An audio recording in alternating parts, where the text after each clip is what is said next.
bringing a player in. Bryan Mbeumo still has not walked through that door, and we know that Manchester United are very interested. What's the latest?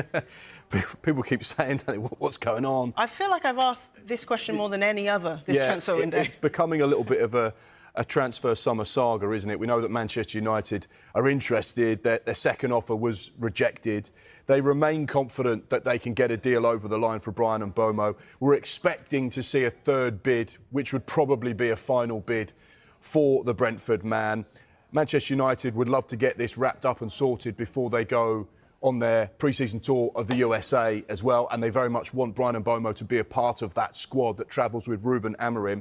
The key thing is the fee and, most importantly, the structure of the payments. Brentford have always been quite staunch in that we want £65 million and we want the majority of that paid up front. So therefore, Manchester United are either going to have to be a little bit creative or they're going to have to find a softened stance from Brentford to get this deal over the line. I feel like I'm a broken record. I keep saying it feels like it's close. It feels like it's close. Okay. But until it feels Manchester United lodged that third bid, we're still just waiting for those moments.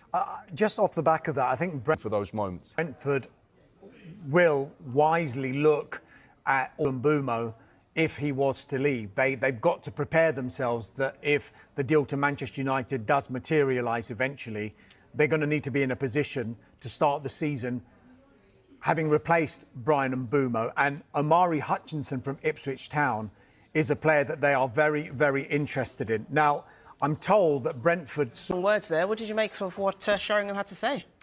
Well, Teddy Sheringham's one of those iconic Premier League players and was a part of a hugely successful era, not only at Tottenham, but, of course, Manchester United, and played, well into his 40s. I remember watching him play for Colchester in his 40s. So when a player of his calibre, his knowledge, experience, sits up and says things, you take notice. He's been there, done it and got the T-shirt.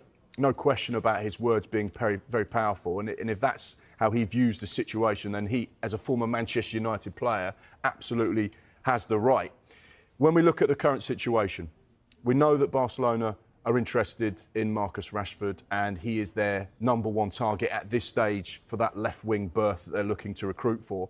There's been still no formal offer from Barcelona to Manchester United. However, they do remain interested. I think the most positive and powerful thing that Barcelona have on their side is that they know that Marcus Rashford is desperate to play for them at Barcelona, and he's made no secret about his desire to head over to Spain. The problem will be finance, and that's where Manchester United... His salary? His salary. And Manchester United will be looking at a player through their academy and saying, well, actually, he represents 100% profit, so we want our £40 million, which was what was agreed with Aston Villa, but they decided not to exercise that option. So therefore, we need to get that kind of money because that's what we believe he's worth as a minimum. Just aside of Rashford, there are a few other players trying to get that we do know that Manchester United have said, look, just delay your return to training, sort out your futures. One of those, of course, is Jadon Sancho. Interesting what's happening there at the moment because Juventus are very interested in Jadon Sancho. However, they're currently finalising a deal to sign the Porto forward Francisco Conceição, who they had on a straight loan last season. And at the end of that, there was no option, but there was a release clause in his contract. Juventus were trying to negotiate on that release clause. Porto wanted 30 million euros up front.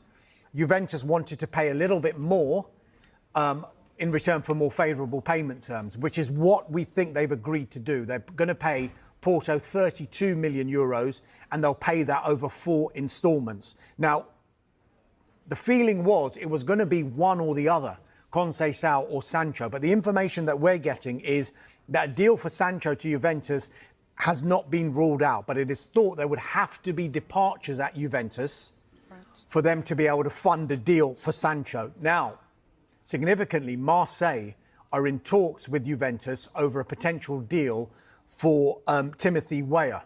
Now, that could help Juventus fund a deal for Jadon Sancho. Talks between United and Juve are open, as are talks between Juve and Sancho's representative. Make him a Manchester United player. We're expecting United to make an offer soon. They're optimistic of a deal to sign him. They'd love him to be there in time to be part of their pre-season squad. They head to America very shortly. Their last offer wasn't too far away in terms of the actual fee, but will the too far away in terms of structure of the third offer, if when it comes in, be acceptable for Brentford? And finally, what feels like a long drawn-out saga can come